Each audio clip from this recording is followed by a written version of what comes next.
everyone, and welcome to the latest episode of B.A.M. Sports Entertainment Weekly, the show where we talk about all things wrestling, all things sports entertainment. Some would say even all things sports entertainment. We're your hosts. I'm Boris, and I am joined by Matt. Bonjour! How's everybody doing? We hope you're doing well. Man, I got the hair down. I'm looking kind of like a chunky Burt Reynolds right now. This 80s vibe, it's feeling good right now, Boris. Yeah, shout out White Bad Audio and Hackers for our theme song. I really I dig it so much. Yes, thank you for putting that in there. We have a jam-packed show. We're going to be talking and reviewing Slammiversary. We are going to be talking and reviewing ROH Tv. We're going to be talking and reviewing Impact. Because we're recording a little later, we were able to get some Impact in. So we're going to be talking about the post-Slammiversary Impact. And then I think we're going to have a discussion from Wednesday night's Dynamite. Yeah, just touch on it a little bit. Talk about a couple of the finer points, not go into too much detail because we've beaten the Dynamite drum already. I'm sure anyone who's listening to this show has heard something about AEW Dynamite. Anyway, how are you doing today, good pal Boris? I'm doing pretty good. Super busy day today, like from 8 in the morning till whenever I finished. Don't know when that was. I was just nonstop meetings, nonstop stuff, nonstop emails. Par for course. But it's great. It's great to be busy. I will never complain when I'm busy. Yeah. You know what, man? I was feeling a little post-vacation blues, and I also came back to a lot to do, and I was feeling very busy and kind of a little angry about it, but I hit that point today, buddy. You have the right attitude. We shouldn't complain about being busy. You know what I mean? It's good to have things going on. We're very blessed, very lucky. And I'm just slugging away. But yeah, thank you for picking up a lot of the slack on the actual watching of wrestling shows this week. I'll be able to throw in my thoughts briefly here and there. But you're going to be the Batman on this one. I'm going to be more of a Robin, I feel like. Yeah, that's nothing wrong with that, man. Honestly, it's my pleasure to do so. That's the beauty of this partnership. That's the beauty of B.A.M. because it's Boris and Matt. But yeah, so how do you feel after last night's expansion draft? Oh, I'm feeling good, man. I'm feeling good about Montreal. Marc Bergevin played a little 4D chess. Looks like the Montreal Canadiens won. I actually thought Seattle did a pretty good job. I thought, it was objectively cheesy. You could say it was objectively bad. I would say subjectively, I enjoyed that they tried really hard. They tried to do something unique with the presentation, and they brought in some local Seattle flavor. I've seen much worse out of the NHL. You know what I mean? So I'm pretty enthused. Yeah, dude, I've seen much worse outside of a lot of other sports, right? Like, they're trying something. Might as well try, Let's be honest. The pandemic hurt everybody. So if they can bring in some extra viewers, some additional ad dollars, why the hell not? Absolutely. And by all accounts, like Seattle, who lost the Supersonics, not out of popularity, but because they kind of got screwed over with a bad owner. Seattle, which is one of the biggest and most vibrant booming cities in North America, that team needs a couple pro sports franchises. And the Kraken could really make their mark here while there's no NBA team filling those exact months in that exact arena. Let me tell you something about Seattle. Obviously, the Seahawks are the Seahawks. We know how awesome their fans are. But their MLS team is huge. Some of the best fans in the league, some of the loudest fans in the league, some of the most organized fans in the league. There's the Sounders, such a good franchise. They've been around longer than the MLS, a lot longer than the MLS. They've been a team in the NASL and other leagues that preceded the MLS. And their fans just came out, similar to Vancouver Whitecaps, similar to Portland, the Timbers, it's shout out to all of Cascadia and those teams. But you're right, they're hungry for pro sports.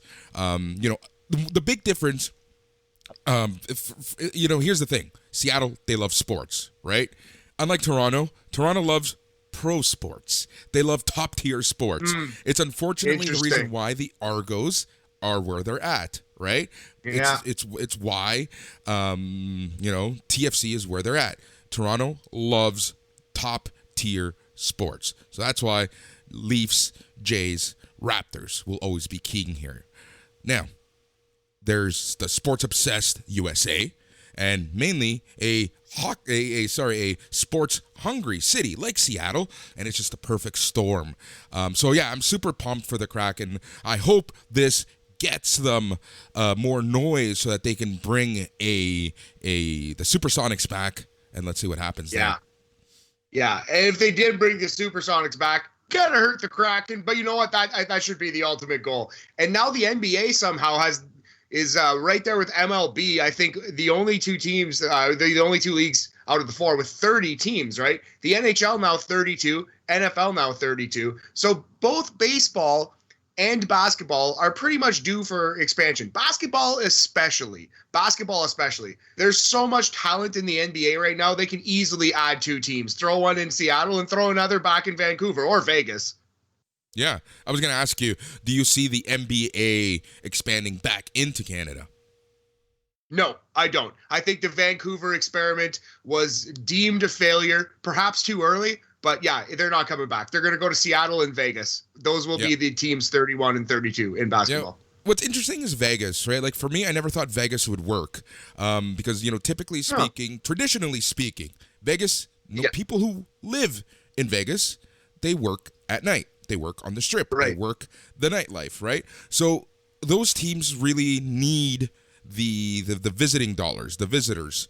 But it's interesting to see how the Golden Knights have been doing. Like I'm shocked, to be 100%. Like it helps huge that the NHL structured the draft the way that they did now, right?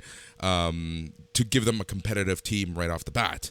So kudos to the NHL there, and I'm shocked. Like honestly, I am shocked by the sheer popularity of the Vegas Golden Knights, and I'm going to be really interested to see how the Raiders do this September.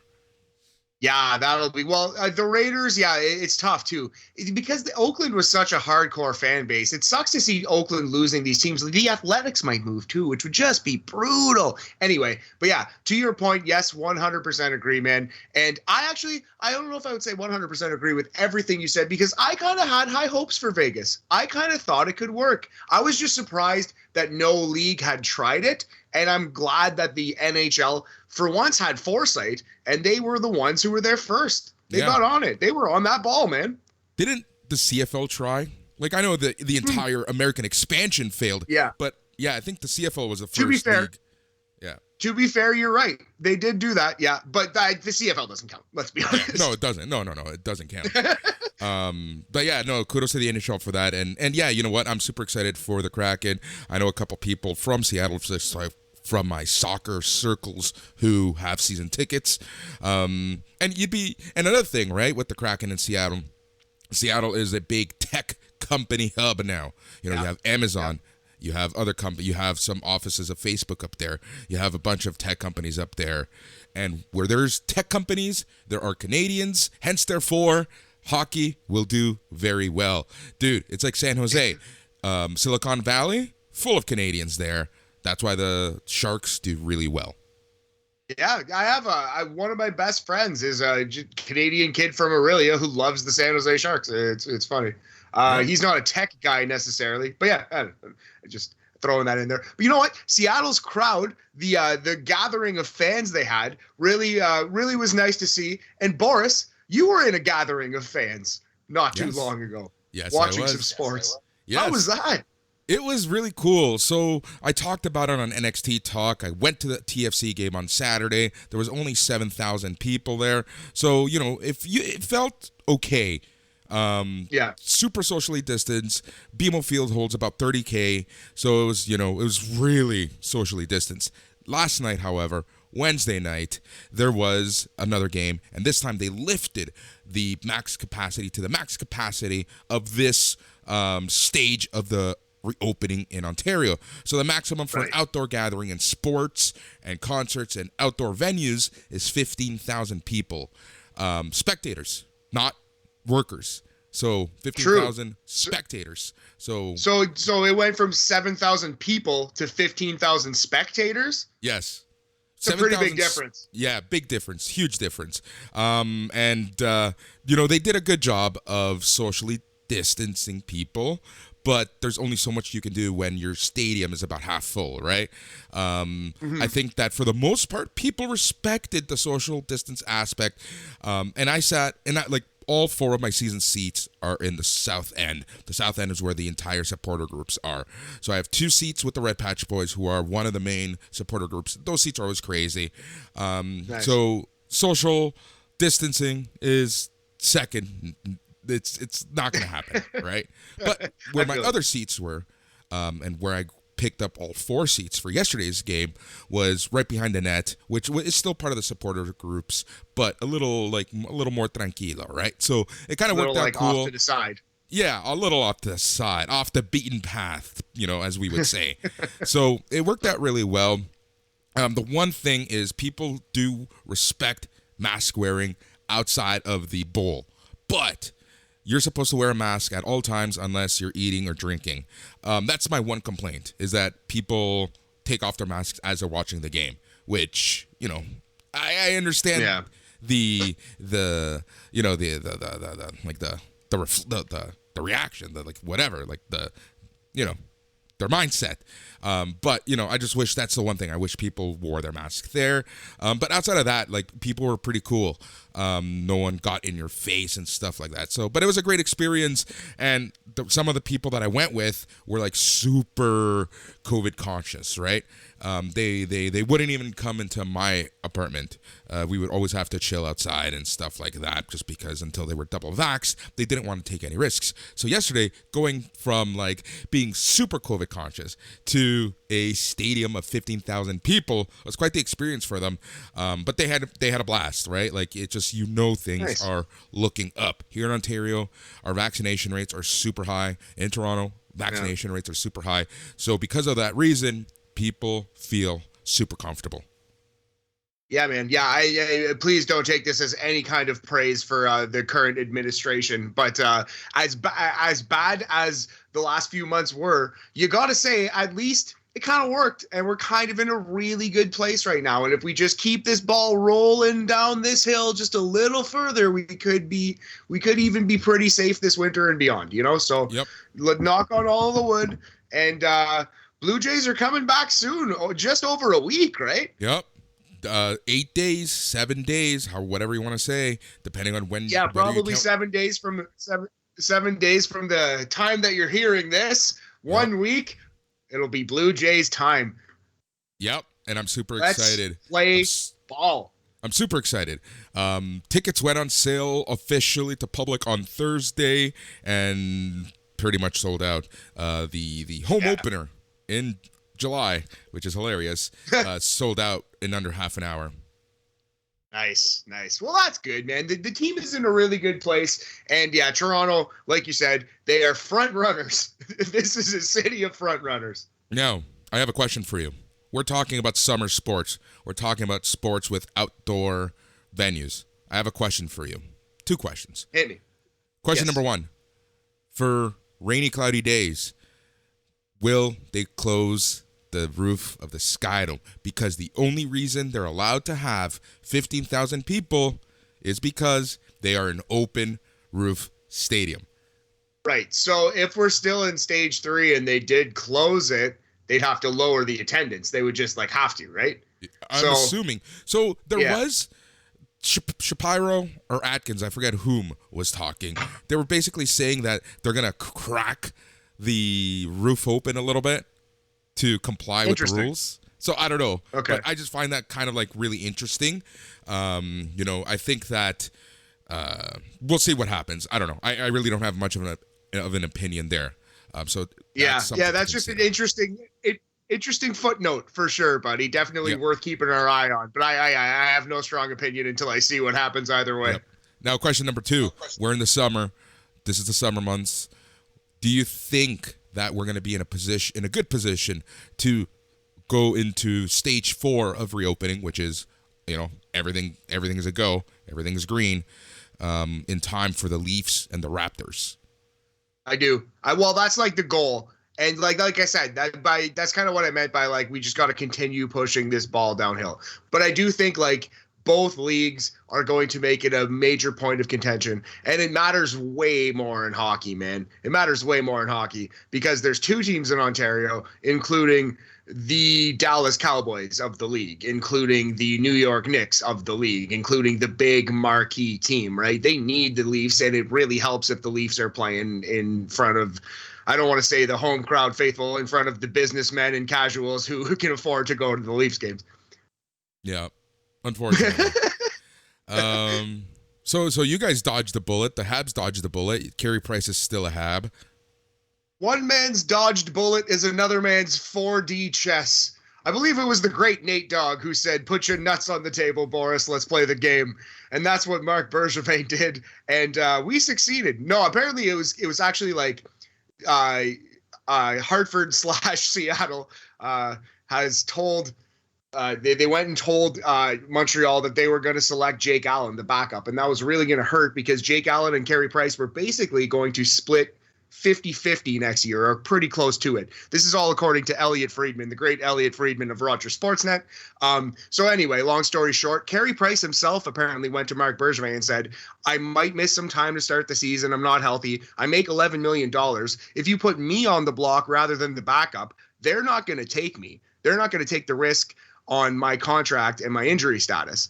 And they gambled together, and Montreal won the gamble. And yeah, it was a tight couple days around the collar, buddy. I would have been heartbroken if we lost Carey Price. I probably wouldn't have watched hockey for a year or two. But at this moment, yeah. Well, that's one thing, right? Like that's one quote unquote dodged bullet. Then there's the whole Shea Weber conversation, right? That one hurts. That's just life, though, man. That's just wear and tear. This guy's a warrior. But yeah, Shea Weber is very injured. There's a chance he might never play again. Although I'm betting on Shea Weber on that one. You know what I mean? Until he says I can't do it, then I'm thinking he's going to give it his all. And that man's a warrior. We've seen it. So I wouldn't bet against Shea Weber, you know? Yeah, same. Only he knows how bad his body really is, right? 100%, 100,000,000%. This reminds me of like the constant. I feel like, back in the early 2000s, late 90s, every season didn't the same thing happen with Teemu Selanne? Oh man, yeah, absolutely. And then but Teemu Selanne, Hall of Fame player, and he made a comeback or two. Peter Forsberg, he was a guy who always banged up, made a comeback or two or three. With Nashville, he came back and was still sick. I think he played with Philly like late, like way later than you'd think he would have. So anyway, these guys can do it, and medicine has advanced so far, Boris. Yeah. Give him daily shots before every game, and he'll be good. I'm joking, obviously. It's just, but like the sports medicine is just at an insane level now. Like these guys can be taken care of so much, but at the end of the day, I hope that he makes the right decision for himself and his family. Yeah, exactly. And his long-term health, you know what I mean? He has nothing to prove. That man's going to the Hall of Fame, especially after this Cup final run. He's definitely going to the Hall of Fame. He's a Hall of Fame talent, and I hope he comes back. But yeah, like you said, for his sake, I hope he does whatever he needs to do to have a healthy, long life. And honestly, man, it's foot problems, but that would suck. But you know what? Like, silver lining to this cloud, we have Alexander Romanov, who's a really good young defenseman, plays on the right side, and he's going to step into that top role. That's where he's being groomed to be eventually. He's hopefully going to be a number one defenseman. So let's see if you can do the job, kid, because we need one. Yep, exactly. And then what's it called? I forgot what I was going to say, but I remember. Coming from wrestling fans, I always think about the performer, the athlete first. Like, it's like we've seen it in wrestling so many times. These guys literally sacrifice themselves for our entertainment, for us to boo them, cheer them, whatever. And gotta think of the person first sometimes. Exactly, man. They're people. They're human beings at the end of the day. And yeah, I'd love to see Shea Weber come back and be in the opening night lineup. But yeah, let's make sure the man can walk for the rest of his life, Yep, exactly. All right, man. Anything else you want to talk about? NBA. Congrats to the Oh Milwaukee yeah, Bucks. I guess we could quickly touch on Giannis just absolutely lording 50 points, 14 boards in the closeout game, and he's such a good guy, such like a wholesome, hardworking dude. Did you ever see like the thing where that little girl like brought him drawings that she made, Yes. and he like got out of the autograph session and like took the time to give her a big hug and like go through them? Like, he's just a good human being. He actually stayed with the team that drafted him. It's great for basketball. It's great for the world. I'm glad Giannis won. I was kind of cheering for Chris Paul too, but I'm glad Giannis won. There was no loser. No, it was a babyface program, buddy. No heels. Yep, exactly. Well, depends what city you're coming from. But yeah, 100%. It was such a good finals. What I liked about it was a super teamless final, right? And I loved Giannis's comments about super teams at the end. Yeah. Yeah, I think they were pretty bang on too. Yep. All right, man. I think it's time to start talking about wrestling and wrestling related stuff. Let's do it, buddy. How do you want to proceed? All right. Let's start with your comments on AEW. What do you want to talk about? Oh, cool. Okay, so yeah. So first of all, are you scared for Chris Jericho's safety? Where's your head going into the Nick Gage death match on AEW Dynamite next week? What I love about this was, didn't Nick Gage just shit all over AEW about death matches just a few weeks ago? Did he? Well, yep. That might have been part of the angle. That might have been him working. You know what I mean? If he shit all over them, like Kenny Omega is trash and these young bucks are stupid, and like if he put Jim Cornetted them, that'd be one thing. But if he said AEW doesn't do real death matches, I do real death matches, that's working. That's just a worker doing some work. He kind of said both. Okay. Well, it could still be it could be a worker doing some work. What I like about Nick Gage is that he looks like a crazy methed out guy who will actually stab you. And perhaps that's because he's a crazy methed out guy who will actually stab you. But there's nothing like that in wrestling. He's our generation's New Jack. And I guess New Jack was it's kind of tough to say what generation I'm in. He's this generation's New Jack. Yeah, he's the 2000s New Jack. Yeah, he is 2021's New Jack. You know, one thing I got to give credit to AEW for is the fact that they know how to capitalize on the stuff that non-wrestling people are talking about. Because say what you want, Dark Side of the Ring gets a lot of attention from non-wrestling fans also. Right? And how many times has AEW capitalized on those episodes with Brian Pillman Jr., Jake Roberts, now Nick Gage?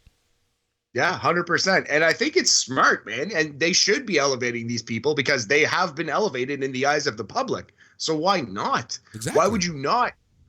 Yep. Why would you it would be kind of like if a man went on a 15-month winning streak, Boris, you see, and then he appeared on a different TV show and then just lost in 1 minute and 40 seconds to a goofball shithead. Could you imagine such a thing? Such a weird and wacky scenario? I can't imagine such a thing. Oh, Lord.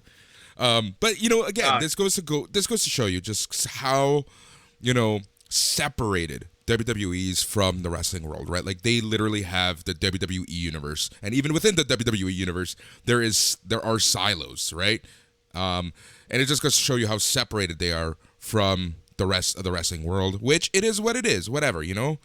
Let them do what they do. They're a multi-billion-dollar company. You could say they're trash, but money talks, people. They're a multi-billion-dollar company.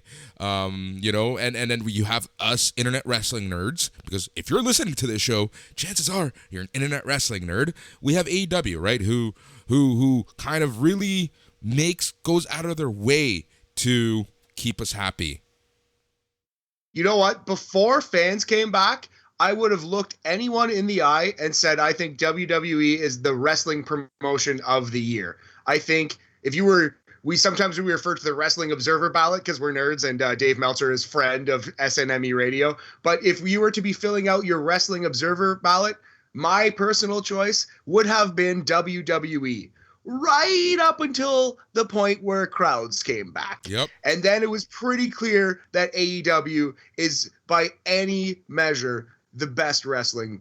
It's the number one wrestling show in the world. It's the best wrestling program. It's the best wrestling company on earth right now. You could maybe even say Stardom. That's actually probably a close second, but I don't want to hear an argument for anything else. Agreed. The ratings are surely saying something. AEW Dynamite's rating, they brought in an audience of 1,148,000 with a .44 rating in the 18 to 49 demo. A demo god, Chris Jericho, doing work early. But yeah, that's beautiful, man. And that's like, it's so good for wrestling as a whole, for like the industry. And I'm loving where AEW is at right now. Moxley, Archer, what did you think of that match? A couple of disgusting bumps. That choke slam on the turned up chairs was one of the worst things I've ever seen. That was crazy. Shoot barbed wire. That table bump looked just as bad, honestly. And just a crazy, disgusting, violent match. That'll show up in our year-end best of 2021 list for sure. But yeah, it was classic level hardcore match, like just a violent war. Yeah, no, it was crazy. Man, I have such a weird love-hate relationship with Archer. Like, there are times where I think he is this monster guy who knows what he's doing. And then there's other times where I feel just like I just don't care about him whatsoever. Yeah, I agree with that. Yeah, he's a little hit and miss, but when he's on, he's on. And that was like great. That was maybe his best match of his career. That was awesome. 100%. It's up there with between that and his match with Kenta. I think G1 a couple years ago. Yeah, true. But it was fantastic. He had a really good one with Phoenix as well. Yeah, for the most part. I would have put his career best, though. Yep. All right. So anything else you want to talk about AEW? For now, no. We got a lot more to discuss, but yeah, we'll be keeping our eye on AEW going forward a lot more, I think. Yep. All right. Let's talk some ROH. We're going to be talking about ROH TV from July 17th, 18th, because it is syndicated. It's hard to pinpoint when it is, so I will always say the weekend before. So it was the 17th, 18th. For those of you who may not know, I am now doing the weekly ROH TV report for Slam Wrestling. You can find it at slamwrestling.net. So I am going to be watching ROH weekly moving forward. So it was a pretty good... Hey, congratulations on that, buddy, by the way. Thanks, man. For the brand, little rep. That's awesome. Good for you, brother. Yeah, thanks, man. So it was a fun little show. First post Best in the World show. I didn't know exactly what to expect, but as soon as the show started, I saw that they were still in the pandemic era, so I wasn't really expecting much, and I was also quite interested to kind of see what they touch on from the pay-per-view, and this is where my letdown started. So it was 3 matches. First match was Fred Yehi versus Ray Horace. Pretty fun match. Typical typical one-on-one singles match. Fred Yehi is a very technical wrestler. I'm really digging him. I'm really digging him. And then Ray Horace is Ray Horace, right? So the match started off very technical, and then it went towards the Ray Horace style, the Latino lucha influence style of match. Pretty fun match.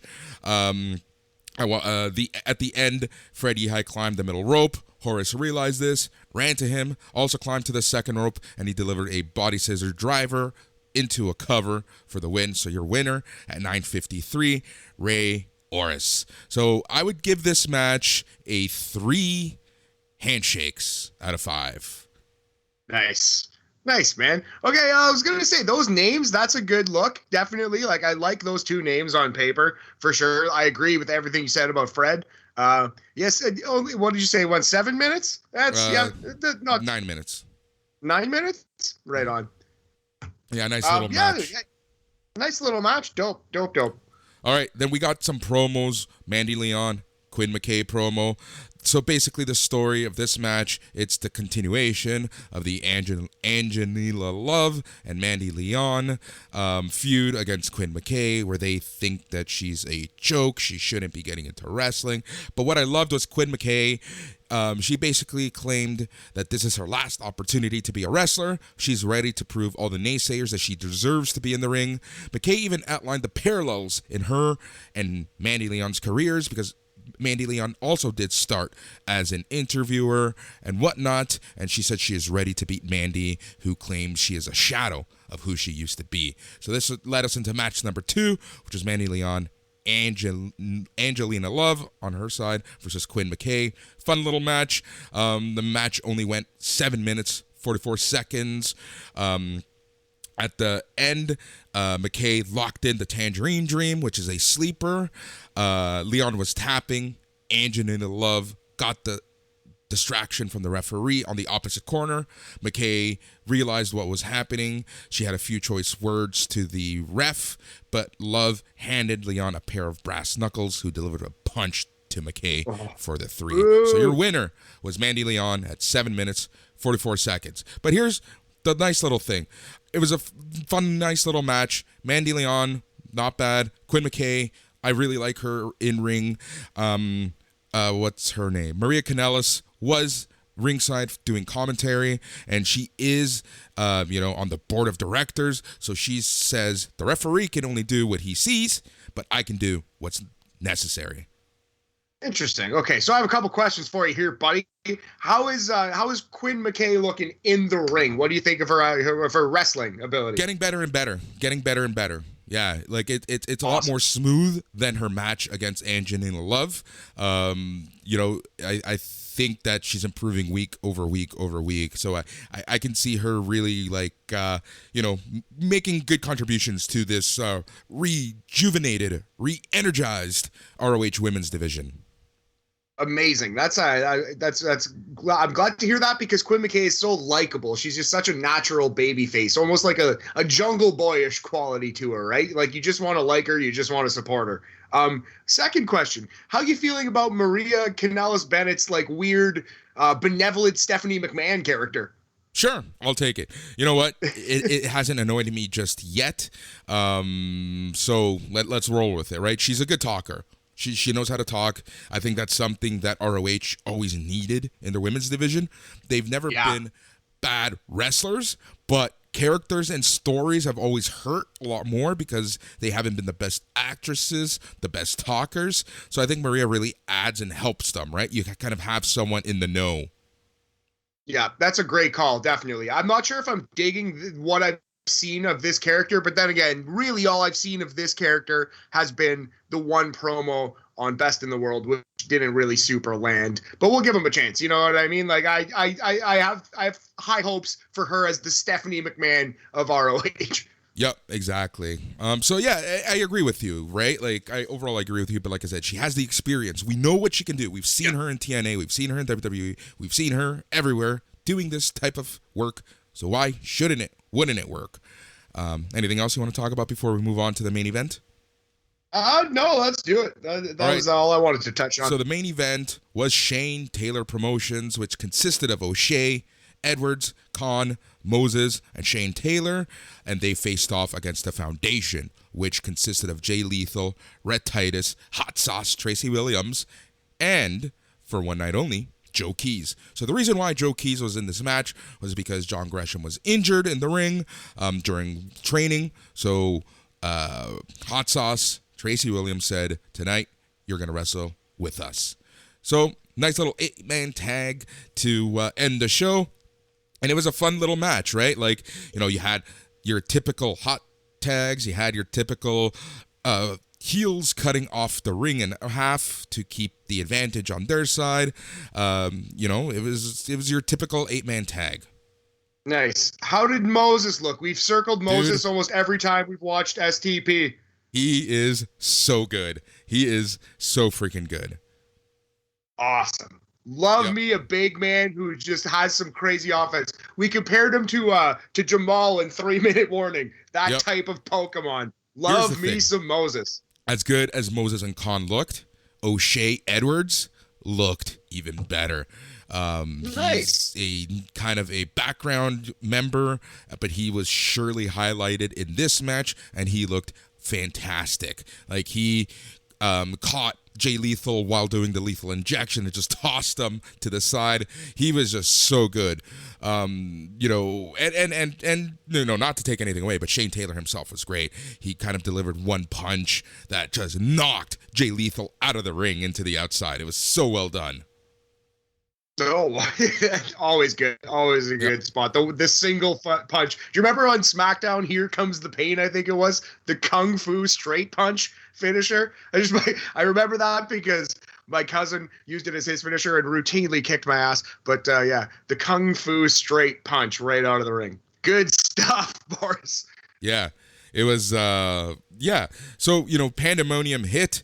O'Shea, who is a legal man along with Joe Keys, delivers a vicious right to Keys, whips him to the ropes, only to land a sit-down spine buster for the 3 count. So your winners, Shane Taylor Promotions, at 16 minutes and 54 seconds. Ooh, long one.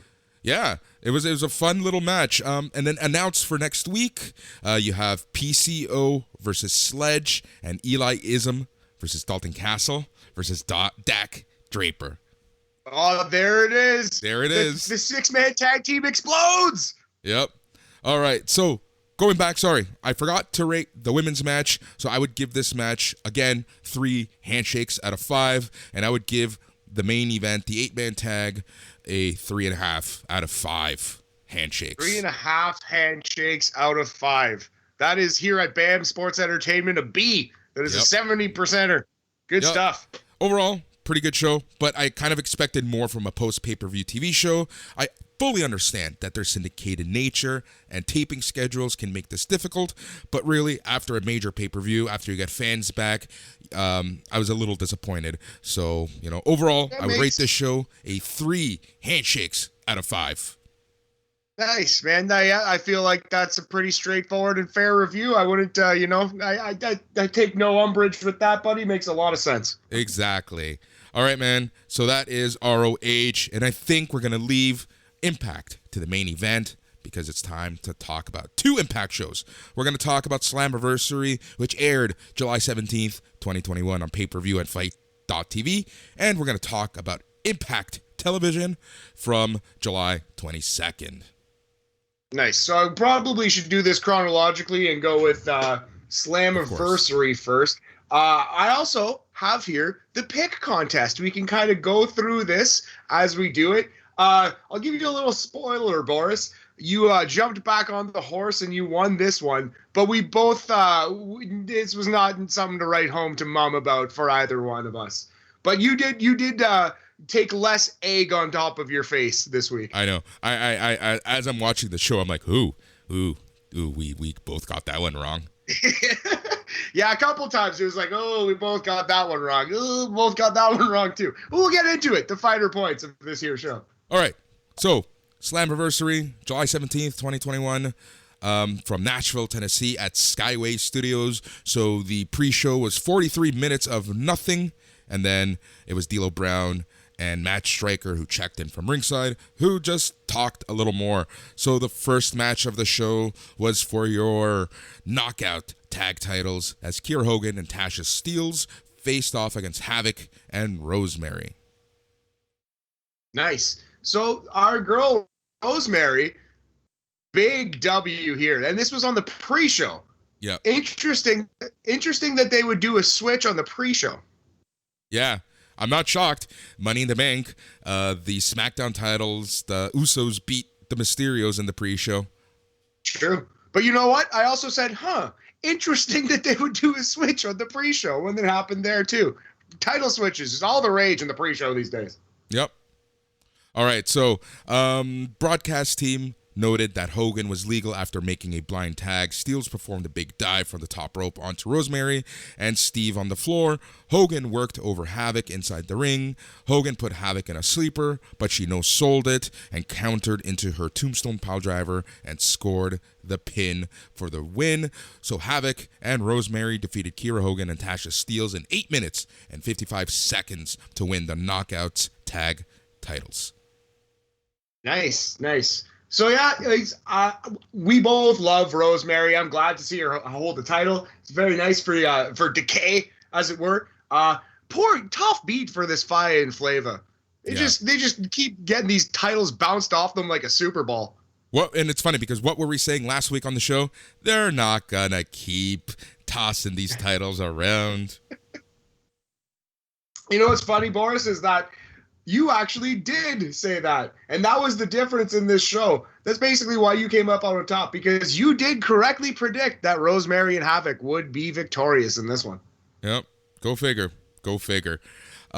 So this one, it was your typical, what do you call it, pre-show match. And it was a nice little surprise to start the overall card. So I would rate this match 3 TNAs out of 5. 3 total nonstop actions? Yep. Out of 5? Yep. For of course, a 60% Jeff Jarrett percentage? Yes. Love it. So this leads us into the main card. Video package opened the show. Footage aired from earlier in the day of Kenny Omega and Sami Callihan making separate arrivals to the building. Matt Striker and D'Lo Brown were on commentary. Dave Penzer was the ring announcer for the main card. So the first match of the main card was for the X Division Championship, and it was an Ultimate X match. Josh Alexander, your champion, versus Petey Williams, versus Trey Miguel, versus Ace Austin, versus Chris Bay, versus Rohit Raju. So we both said that it was time for Josh Alexander to move away from this title and move into the world title picture. And thus, the winner of this one would be Trey Miguel. We were wrong. Yep. Yeah, I'm a huge Trey Miguel mark. Josh Alexander ended up winning the match in 15 minutes, 45 seconds. And it was a great match. It is. Yeah. For me, this was the match of the night. Boom. Nice. It's exactly what you would expect from an Ultimate X match. They did stuff you've never seen. They did stuff you will never see again. They did stuff that you don't want to see again because of how dangerous it was. But it was just great. It was strange. They spent a huge portion of the match playing up the threat that the heels posed because, Rohit Raju and Man Fulton were at ringside, only for both men to be banned from ringside for the actual match. But, it was what it was. Like, it's kind of weird that they would ban people in a no DQ type of match, but whatever. Josh Alexander won, so go Canada. Nice. Well, yeah, the whole no DQ thing kind of throws it off. But is it technically no disqualification or just the weird rules? Like, I don't know. Maybe if someone pulled out a hammer and hit somebody, maybe they'd be thrown out of the match too. Probably not, though. But, yeah, I don't know. I'll definitely check this one out. I'm going to for sure. I have yet to watch this Slammiversary show, though, but I will for sure check out this one and the main event as I'm catching up on matches to add to our year-end list, Boris. But you would put this above that. You said the word great a couple times. Yeah. I'm excited to hear your rating. Yep. I would rate this match 4 TNAs out of 5. Nice. 4 TNAs out of 5 for an 80% Ron the Truth Killings percentage. Love it. Gia Miller interviewed Don Callis outside of Kenny Omega's locker room. Callis said he was concerned that the main event carries a no DQ stipulation and Omega is facing a garbage wrestler in Sami Callihan. Callis said Callihan may be dangerous, man, but Omega is a god. Callis said Callihan will do his worst, but he can't kick out of a one-winged angel. Callis said that he would be the difference in the match. What's really cool about this is for those of you who don't know, about 3 years ago now, Callis and Sami Callihan were kind of feuding after the Eddie Edwards incident. So kind of like that, it's kind of like a resurgence of this mini feud that they had going. A little bit of a callback, if you will. I like that. Don Callis is great. Arguably the best promo guy in wrestling. Full stop right now. Yep. Oh, 100%. He delivered another fantastic promo on tonight's show. All right, so awesome. We got a video package to build to the next mixed tag match, which was Matt Cardona and a mystery partner versus Brian Myers and Tennille Dashwood. I'm an idiot. Yeah, you went off the post, but you know what, Boris? As soon as we picked our show before we knew this match was happening. Yeah. So that's the problem. If we knew that Matt Cardona had a mystery partner, you wouldn't have called Chelsea Green to be the mystery opponent in the other match. I feel like I should get a quarter point because she was a mystery. She was a mystery opponent. Just the wrong match. I feel like you should. Frig off, bud. So, yes, Chelsea Green was the mystery partner. Matt Cardona and Chelsea Green defeated Brian Myers and Tino Dashwood in 6 minutes and 5 seconds in a mixed tag match. So the crowd was really into this match, and it wasn't a bad match. It was just your typical mixed tag matches. Sorry, it was your typical mixed tag match with your mixed tag spots. Nice. Yeah, it sounds about right. Who is Brian Myers' partner again? Tennille Dashwood. Oh, yeah. The former Emma. Yes, of course. Yeah. Cool. How Chelsea Green will rock in the Bob Orton Jr. / Owen Hart cast gimmick, right? Yep. She is.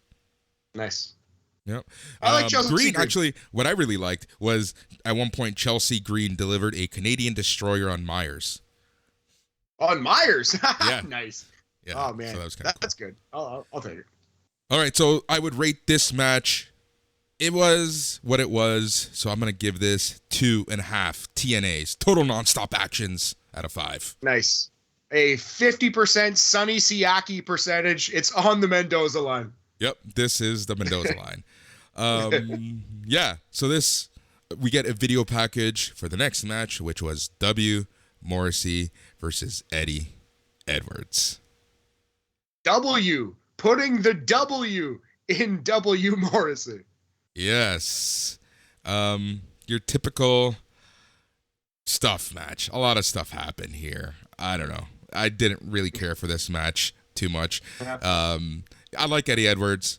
I don't like his hardcore stuff. I don't care for W. Morrissey. I just was not a huge fan of this match. So I'm just going to jump to the end. Morrissey pulled out a chain out of his boot, hit Edwards with it while the referee was shielded.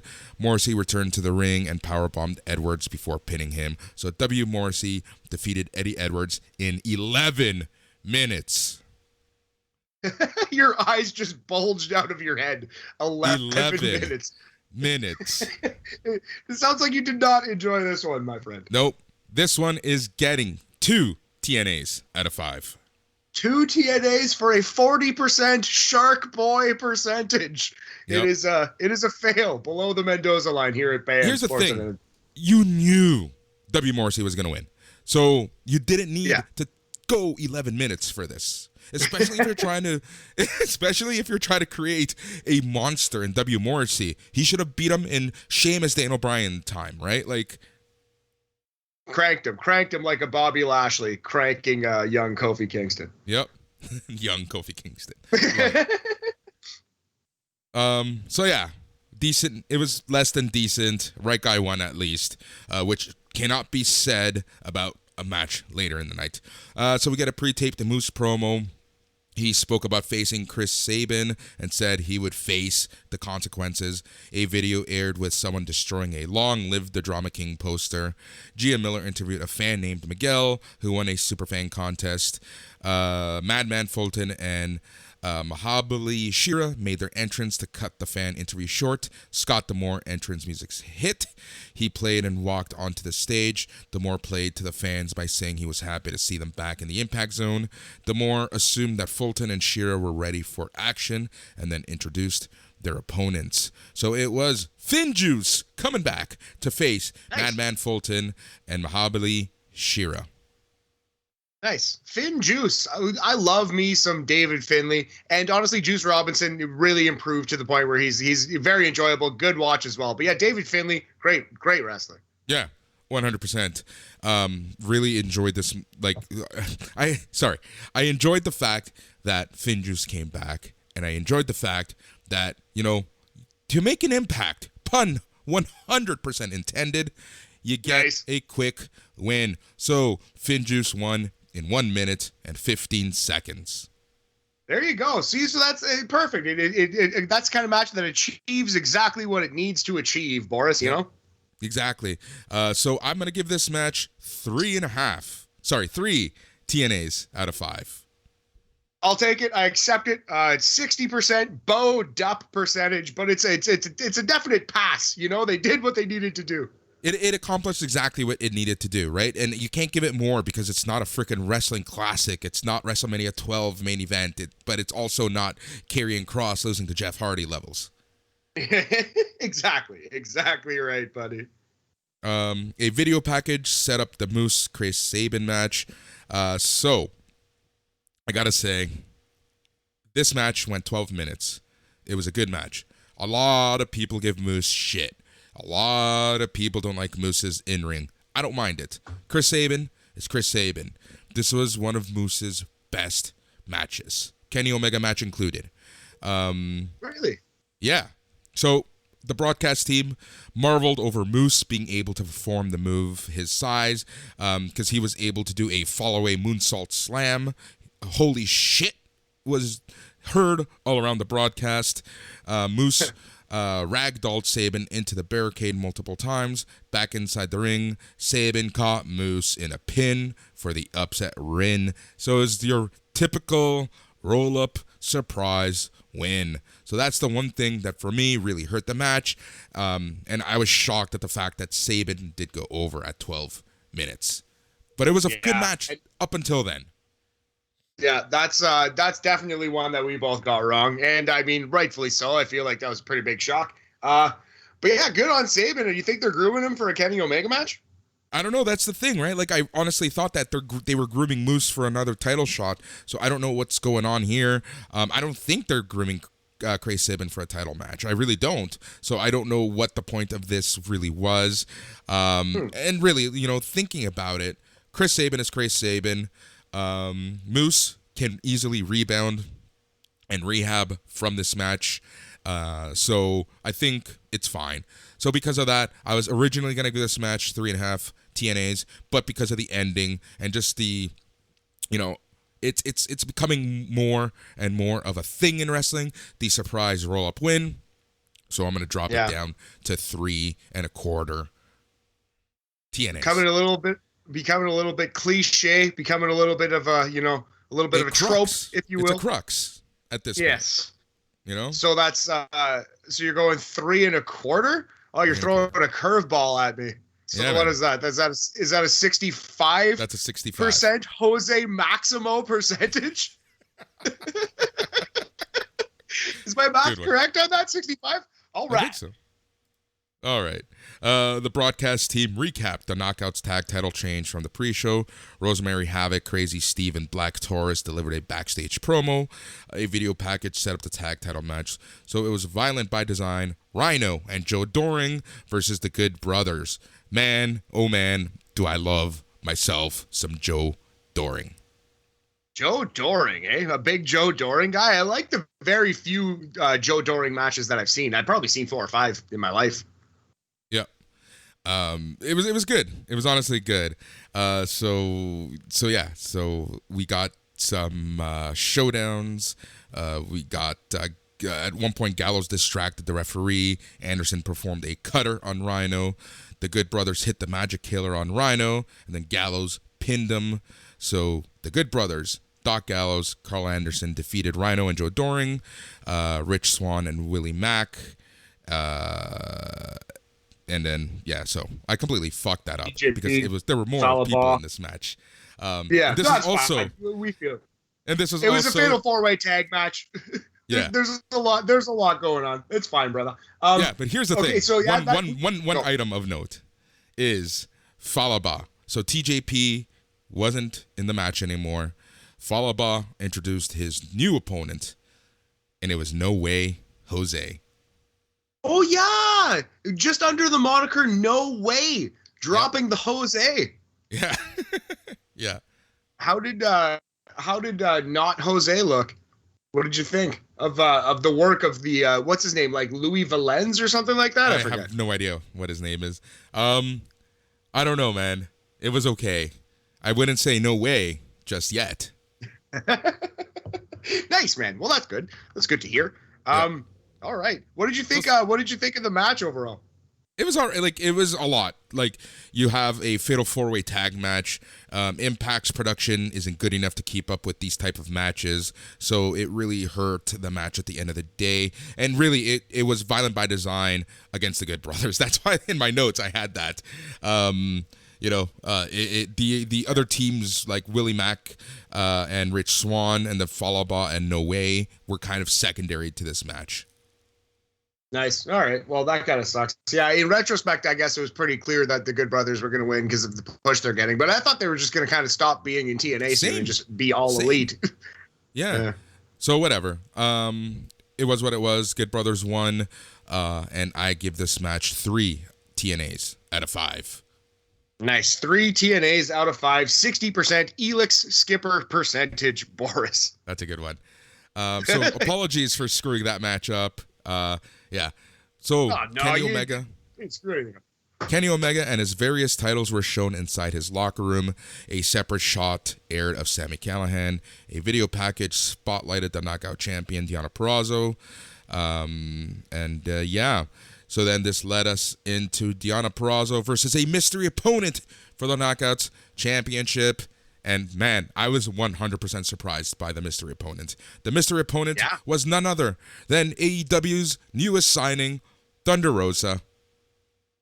Thunder Rosa, who is now all elite, and I guess good thing. Maybe that explains the conclusion to this wrestling match. Because man, why does Thunder Rosa lose every time she's out there? She's so good. Everyone loves her. Why does she always lose? I don't know, man. Honestly, I really don't know. I don't get it. It hurts me because I think she's one of the most talented female wrestlers, and in a losing. Here's the thing that gets to really hurts me sometimes. This is my point of view. I feel like she gets the dirty end of the stick because I feel like people forget that she was the other person in the ring with Britt Baker during their lights out match. Yeah. That was Britt Baker's big match, and everyone forgets who she faced. This has happened a few times.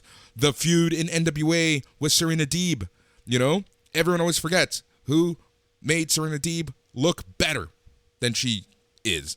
They have great chemistry. And I honestly thought in NWA Power, they were moving towards Thunder Rosa finally getting that win over Serena Deeb. But no, they didn't. No, they gave it to Camille instead, and now Serena Deeb she's still in NWA, and Thunder Rosa is all elite, as we have said.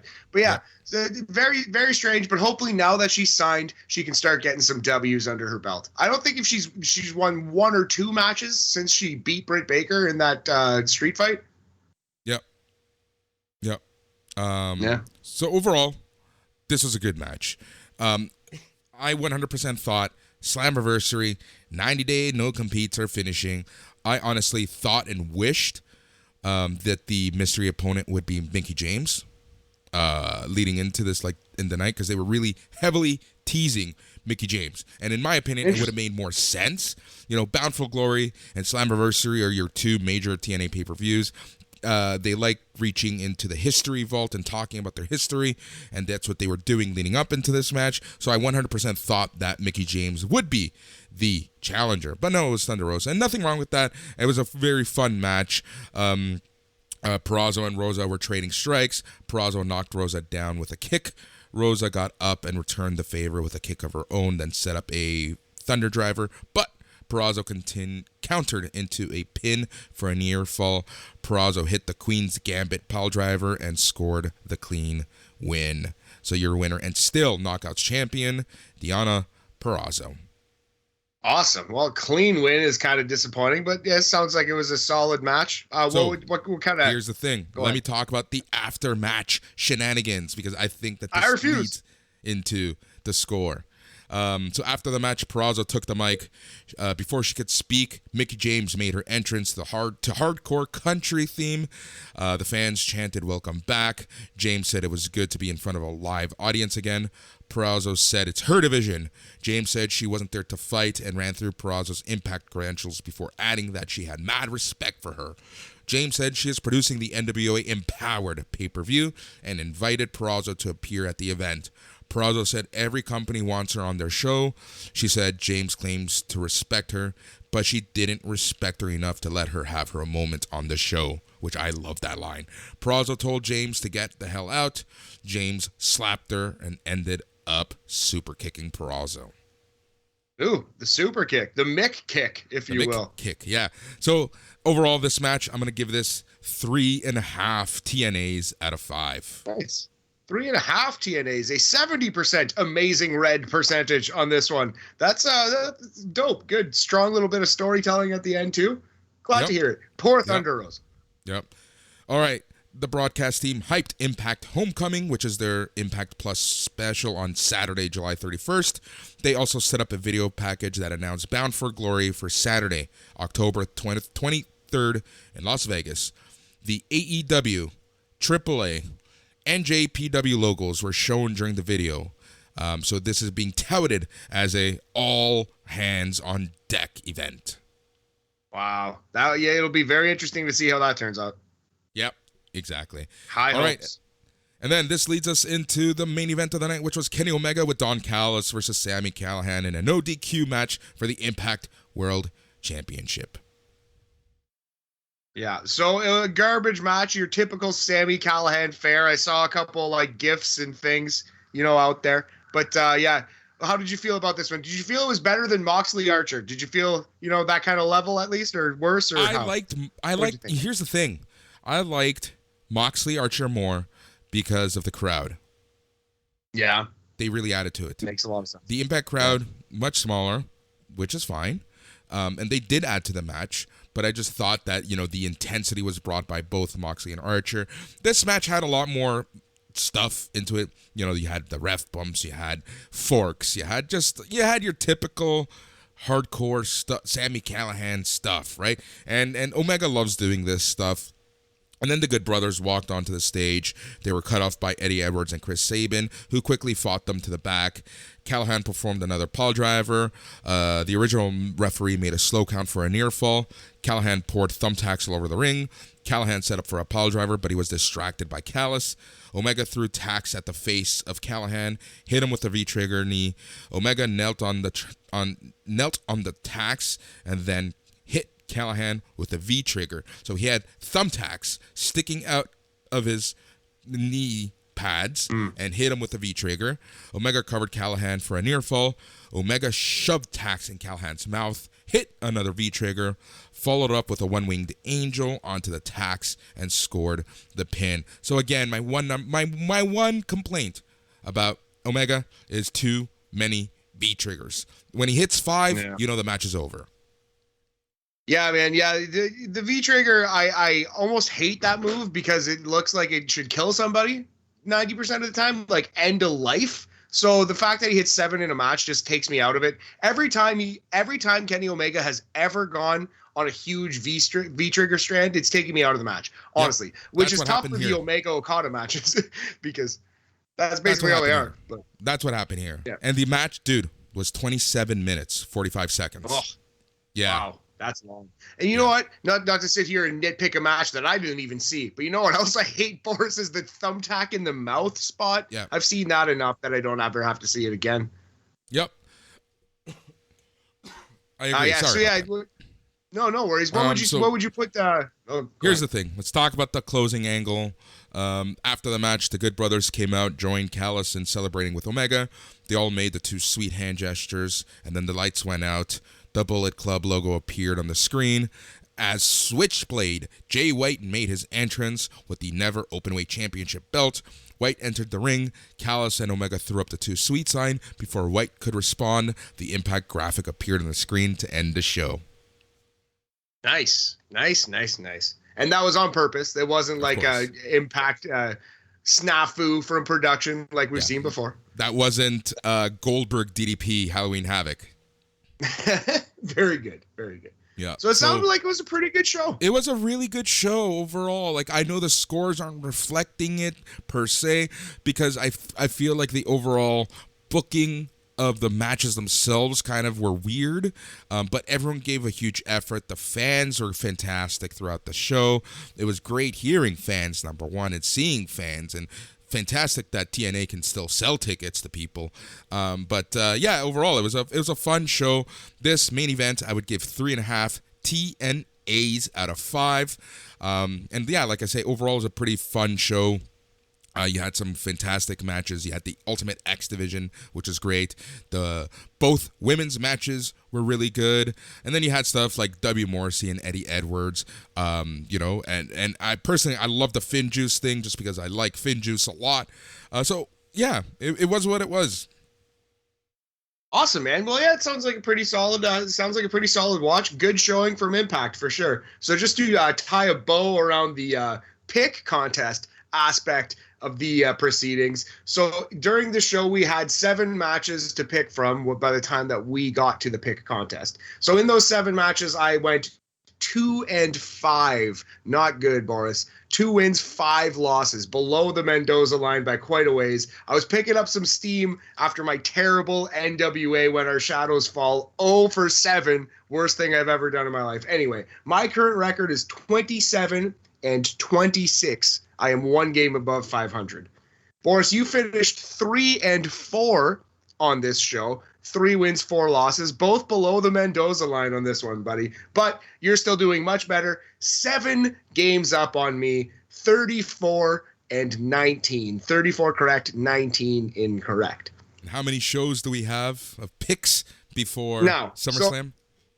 Right. So that's what I was going to ask you. I propose 4 more games. Nope. Takeover is the new season. No, we can't do that. Oh, okay, yeah, Takeover. No, we said SummerSlam, so Takeover is where the new season starts, right? All right. So there are a couple shows we can hit. You tell me if you want to do them or not. There's New Japan Wrestle Grand Slam. That's iffy. The card's going to change a lot. I'm okay with skipping that one. Yeah, let's skip that because we don't know. Like, there's too much going on in Japan right now with COVID. Yeah. So let's skip that one because I don't want to, we're going to go 0-4. Not because we got them wrong, but because the card changed. For sure. There's, we are going to know the card, I'm sure of it. It's not a pay-per-view, though, but it's going to be a huge show. There's the first AEW Rampage show, which is Friday, August 13th. Okay, we'll do that. We could pick that. The day after that, AAA Triple Mania, August 14th. We're doing that. We're covering that show completely. So we have to, might as friggin' well. And then the week after Triple Mania is SummerSlam. So Those are the 4 that I was thinking. So let's not do Wrestle Grand Slam, and let's do Rampage, Triple Mania, and SummerSlam to finish it off. 3 remaining. Yep. And then the new season will be Takeover on Sunday, August 22nd. Yeah. Starts at Takeover, ends at SummerSlam or Survivor Series. Sounds good. Cool. All right. So let's move on to Impact from July 22nd, 2021. So before the Impact, they released the full footage of what happened seconds after Slammiversary went off the air. The Impact World Champion Kenny Omega, Don Callis, and the Good Brothers were waiting for Jay White to sweet them. White stands there, doesn't even move a muscle. All of a sudden, Finn Juice run out, goes after the Good Brother. They go after the Good Brothers. The Elite retreat out of the ring and up the ramp. Sami Callihan slides in and throws a sign that was extremely close to hitting the Elite. White then grabs David Finlay and hits the Blade Runner and rolls out of the ring. Nice. Yeah. There was a match on before the Impact. Petey Williams and Trey Miguel defeated Cal Hero and Shotgun Tony Gunn in a tag match. So that was what it was. I have never heard of or seen Cal Hero or Shotgun Tony Gunn in my life. Yep, same here. All right. So Impact started. D'Lo Brown, Matt Striker, welcome fans back to Impact Wrestling. We kick things off with some X Division action, and it was Chris Bay versus Rohit Raju. This was a fun match. Chris Bay is I've seen him wrestle a few times, but I don't know why tonight he just reminded me of Kofi Kingston. Oh, really? Interesting. Yeah, I've seen Chris Bay a couple times. I haven't super gotten a Kofi vibe, but I'm sure, I'm sure there's some influence. How could you not be influenced by Kofi Kingston when you're some of the moves that he was delivering, it was a Yeah, I pretty was good just gonna match. say when you're that style, when you're a baby face, like no, like you know what I mean? Like I don't know. Yep. It should be noted before this match, as the entrances were happening, they go to Slammiversary in a never seen before clip where Chris Bay and Rohit Raju were talking about the Ultimate X match, and then Chris Bay says, "Take your shirt with you." Rohit Raju says, "That's not my shirt." Chris Bay holds up the t-shirt, and it's a Bullet Club shirt. Oh my! Chris Yep. Bay to the club, the Yep. recruiting. So Raju flies on top of Bay with a sling blade of sorts for another near fall. Raju catches Bay in a crossface. Bay rolls through. Raju floats over and applies another crossface. Bay hoists Raju up. Raju escapes. Raju lands a shot to the back of Bay, Bay lands a shot to the back of Raju, setting up for the art of finesse. He hits it. The art of finesse is essentially a middle rope springboard into a diamond cutter. Oh, nice. That classic move. Yeah. So Chris Bay won. The Cody cutter, the Oz cutter, I guess, is something different. That's the Cody cutter, though. That's cool. Yep. So post-match, Jay White greets Chris Bay in the back. White asks Bay if he got his message. Bay says he did, but he doesn't know what White wants from him. White says the Bullet Club is always looking for recruits, and he wants to extend the olive branch to Bay. Bay declines and says he works alone. White looks at him and asks, "How's that working out?" Bay has nothing to say. White tells him to think about it. His invite is good for a little bit longer. No, the expiring invite. Oh, no. Yep. So I would give this match 3.5 TNAs. Oof, good rating. 70% kid cash percentage on this one. Love it. All right, backstage. Your interviewer, Gia Miller, is by Kenny Omega's room and wants to get a comment from him after retaining his Impact World Championship against Sami Callihan. Instead of getting Omega, she gets Don Callis instead. Callis informs Miller that Omega suffered some major damage coming out of that brutal battle on Sunday. Miller then asked Callis their thoughts on Jay White showing up on Saturday. Callis was not informed White was coming to Impact. Callis says it's one more thing he is not happy with how Impact handles business with outsiders. Callis says if White or anyone else wants a future title shot, they have to go through him first. Nice. And you said this was a good promo. You said it in the previous review. It was really, really good. Callis is such a good talker because basically the way that he started off the promo was he held up the TNA title and said, you guys wanted me off the show, D'Amore and Dreamer, and then he holds up the belt and says, "This means I have more power than you." It was so well done. That's great. Don Callis is a gem. Absolute gem. Glad to hear it. Yep. All right. Mickie James is out. The audience is chanting, "Welcome back." Mickie James thanks them all. She reveals that Sunday did not go the way she thought it would. She's there in the Impact Zone tonight to make things right with Knockouts champ Deonna Purrazzo. She asks for Purrazzo to come out, and she does. James thanks Purrazzo for coming out, and she apologizes for her reaction and hitting a super kick on her. James wants the best of the best at NWA Empower in August, and she believes Purrazzo is one of the best in the business. She once again extends the invite to Purrazzo. Purrazzo says the only reason she came out to the ring tonight was to see James rectify her actions. She says she doesn't need people like James to call her the best. She knows she is the best. Purrazzo demands an apology from James. Purrazzo threatens she's going to slap Mickie into next week if she doesn't obey. This is when Gail Kim comes out, and she makes her way to the ring. Gail Kim informs Purrazzo she was the one to ask Mickie James to come and invite the champion to Empower. Kim asks Purrazzo if she's actually considering the invitation.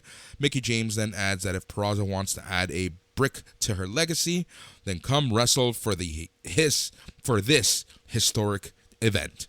James extends her hand out. Purrazzo shakes her hand. So there you go. Deonna Purrazzo will be part of history at NWA Empowered on August 28th. Nice. Now, I've heard it bandied about that NWA Empower is going to be like a tournament, a one-night tournament. Have you heard that? Do you think that's what it's going to be? I have no idea. I've heard a couple things. There's Homecoming, which is going to be the tournament, and that's the Impact Plus thing, where they're going to crown a male and female king and Homecoming king and queen. Really? Yeah. Huh. Well, that's an idea. Yep. All right. So we see another vignette from a star who calls himself the Drama King. So it's the former Aiden English. What's his name? Matt, like Ernst or something? Like Matt, that, yeah. Matthew something. Yeah. Yep. Think Enzo's going to show up? Yeah, I do. Enzo's got an independent match against, of all people, Jerry Lawler coming up fairly soon. And I think after that he's going to get signed somewhere. I really do. Not because the match is going to be so good, but just because that's how it works. Yeah. All right. Brian Myers, Sam Beal, and Tino Dashwood faced off against Jake Something, Matt Cardona, and Chelsea Green. This was an okay match. It was kind of very similar to their match from the mixed tag from the weekend, except he added a couple more people. Green picks up the pinfall for her team. This was an okay match. I'm going to give this match 2.5 TNAs out of 5. Nice. 2.5 TNAs out of 5 for a 50%. Let's go with, I already used Elix Skipper. Damn. Christopher Daniels. There you go. There you go. So backstage, Eddie Edwards wants W. Morrissey to meet him in the parking lot, and this leads us into a parking lot brawl. These guys. Your boy, Big Cass, parking lot brawl. These guys. I don't even know. This was so bad. This was so bad. So bad, really? So cringing, so embarrassing. It was not fun. D'Lo and Stryker even said that, oh, look, the fans outside who couldn't get in because we're sold out inside are going nuts. It was just, everything about this match was just so dumb. This brawl. They were not. Yeah, the fans went mild. So fans circled around the brawl. They were pulling for Edwards. Edwards whips out 2 kendo sticks, goes to town on W. Morrissey. Morrissey literally runs away, and that's how this brawl ends. Oh, that's a good way to build a monster, right? Right? Have him run away. So, yeah, it's not what you want, Boris. It's not what you want. But yeah, it sounds like you did not enjoy this, my friend.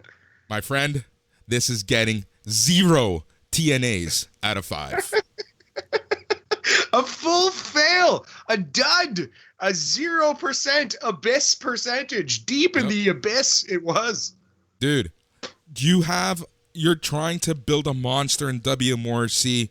Okay, he's a man, he accepts the brawl, and then you have shenanigans going on outside. You run away because 2 kendo sticks? Like, seriously? That's not what you want, buddy. That's less than ideal. Yeah, it was so embarrassing. Oh, it was horrible. Gia Miller catches up with Sam Beal, Brian Myers, and Tino Dashwood with Caleb with a K after their major loss. Myers says he still has a lot to teach Dashwood now that she's under his learning tree, and that's why he's choosing her as his partner for Homecoming. Dashwood retracts and says she isn't going to be his tag partner anymore, especially after taking 2 back-to-back L's with him. Now Myers needs to find a new partner, and fast. Something. That is something. All right, it's time for Jay White's in-ring segment. The fans are pumped to see Switchblade. He comes out. He's in the Impact Zone. I never would have thought Jay White Switchblade in the Impact Zone. It's crazy. That is actually hilarious. Goes on the mic and he says, "I'm here not for who you think. I'm here for you, David Finlay." White and Finlay are set to collide for the Never Open Championship at NJPW Resurgence next month. He calls Finlay a failure and a disappointment to his family's legacy. White makes it clear that Finlay will never capture his belt so long as he's holding it. Yeah. He then shifts his attention towards the elite. White says he has created a new era in the Bullet Club. He adds that the Good Brothers are no longer a hit, and he's going to decline an offer for them to rejoin the Bullet Club. And cue the elite. Don Callis, first of all, compliments White for his look and his in-ring promo skills. But Callis wants to look back at Kenny Omega's era as the Bullet Club leader. Callis says White's era as a leader is filled with mid-card talent. It doesn't compare to when Omega was in charge. Callis wants to offer a proposal he thinks White can't refuse. He offers an invite for White to join the elite and ditch the Bullet Club. White responds by recalling how he beat Omega once. Omega isn't too happy about this. And Omega says he and Callis need to talk about this and leave the stage. The Good Brothers take over the conversation, poke fun at White for trying to replicate history they created. White lands a low blow by saying the Good Brothers sold out years ago and that they wish they could be as good as White is now. The Good Brothers don't like that insult. They start going on White.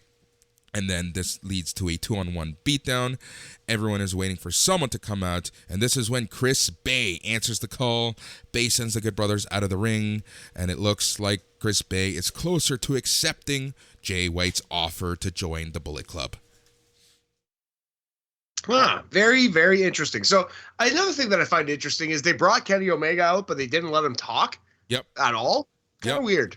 But, Amazing move. Amazing move. Is why have him there at all? But okay.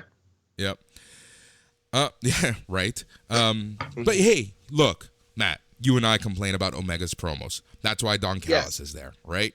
Yeah, all the time. So yeah, I guess we can't really complain the other way. And I'm not complaining that he didn't talk. I'm just noting it's strange that it almost makes him look bad to be out there and not speak. Like if you're not going to let him speak, which I'm not saying you have to, but if you're not going to, maybe don't even have him out there. Oh yeah, Kenny's not here this week, you know? Yeah. Agreed. Yeah. All right, so backstage, Josh Alexander is speaking with Gia Miller. After successfully retaining his X Division Championship on Sunday, his next goal is to become the next face of Impact. Kenny Omega interrupts and asks Alexander if he just heard him correctly. Alexander says he did. Omega is lost for words and walks off. Dude, it's happening. Josh Alexander and Kenny Omega. That match could be amazing. Oh my God. That's what I was hoping for this whole time. So let's do that. Yeah. But what scares me is this belt collector gimmick. Oh no. Kenny Omega's going to win the X Division title? I wouldn't be surprised. Yeah, he might. Yep. Also, has anyone ever had the X and the World at the same time? I really have no idea. I think so. I'm pretty sure yes. I feel like shout out Bob Kapoor if you're still listening to this. throw us a bone. Let us know. Yep. So also backstage, Chris Bay pissed that Chris Bay came to Jay White's side. The Good Brothers have issued a tag team challenge to them for next week. All right, Ace Austin and Madman Fulton versus Finn Juice. You know, I love me some Finn Juice. This was a fun little match. Juice turns, so Fulton slides in and hoists Juice up. Joyce turns the hold into a sunset flip, stacks him up for the 3. Finn Juice wins. Fun little match, giving this 3 TNAs out of 5. Love me some Finn Juice. 3 TNAs out of 5. A 60% Michael Shane percentage. How do you like that, Paul? That's a good one. So after the match, Austin and Fulton beat down on Finn Juice. Juice grabs Austin and puts him in the electric chair position. David Finlay gets ready and climbs to the top rope to hit the Doomsday device. All of a sudden, Rohit Raju and Shira run in to help Austin and Fulton. Austin hits the fold on Finn Juice. Just when we think they're all friends, Shira and Fulton stare each other down with viciousness in their eyes. With viciousness. Great anger in their eyes. I love it. Oh, pro wrestling. I love it. All right, another backstage segment. Rich Swann and Willie Mack want a match with Violent by Design. Instead of them waiting for next week, Violent by Design make a surprise visit to Swann and Mack. Eric Young agrees, and that's a match for next week. Cool.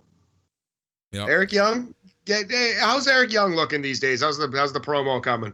A little rough. Yeah. Little rough. he's still out, right? With knee. Yeah, I think so. Yeah. Another backstage segment. Gia Miller finds Moose heading to Scott D'Amore's office. Moose wants a rematch with Chris Sabin after he came up short against him at Slammiversary.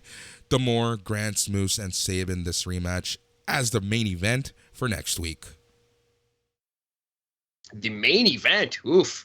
Yes. Moose has got to win that one. He's right? got to win that one. He has to. All right. And then this led us to the main event of this week's show, which was Havoc and Rosemary with Decay versus Fire and Flavor. Oh, Boris, did we get a switch again? My God. Nope, we did not. Oh, well, that's good. At least there's that. Poor Fire and Flavor, though. Yeah. It was an okay match. I liked it overall. But the second hour of Impact was a little rough. I liked the entire first hour and some segments. I just found that because of the way that they film the way that they film their TV, it's just too many backstage segments and segments outside of the live crowd. So it just really slows the show down a lot. But this match was pretty good overall. Rosemary crawls over to make a tag to Havoc. Havoc and Rosemary seal the deal. When Rosemary lands a spear on Hogan, Havoc rolls her up. They retain the tag team titles. I'm going to give this match 3 TNAs out of 5. Oh, Hollywood Kira Hogan. All right, 3 TNAs out of 5. Boris, it's a 60% Petey Williams percentage, buddy. Yep. He sounds like a good show. Sounds like a watchable show at least. It was a watchable show. Overall, I would give this show a 3.5 TNA percentile out of 5. Nice. 3.5 percentile. We're closing it with a 70% Teddy Hart percentage. So a jail percentage. Yes, exactly. Not endorsing the man Teddy Hart. He had like 2 or 3 amazing matches in TNA though back in the day. 04, 05ish. Yep. But so like again, overall this show is okay. I always forget how many backstage segments there are because of the way that they film their TV. But the in-ring overall was pretty good, but you had that horrible, like honestly, that Morrissey Eddie Edwards thing really took me out of the show. Yeah, it seems like it kind of just derailed the train for you. It kind of took the wind out of your sails big time. It did big time. So that's Impact for tonight. That is that's it. That's everything we wanted to talk about. Yeah. Yeah, I think I think we did well here. We're getting a little long in the tooth. Maybe make a nice exit, nail the dismount here. But yeah, what have we got on tap next week? So next week, what do we have on tap for next week? So obviously we're going to talk about ROH. We're going to talk about I know what we're going to review. MLW Battle Riot. Oh yeah, let's do that for sure. Gonna both watch the entire Battle Riot. Yep, because Kurt Bauer said, why is it going to make people spend money when people have been hurting for the past 16, 17 months? So he's made Battle Riot free for everyone. That's awesome. Good. Thank you, Kurt. We'll definitely be watching that one, buddy. Probably talk a little NHL draft as well. That's going to happen in the next week, this weekend. So we'll give a little sprinkle of thoughts on the NHL draft. We'll talk a little Blue Jays, and we'll talk some Battle Riot. Yep. Battle Riot, ROH, most likely power. Oof. That might be all you, homie. I'm out on the power. Yeah.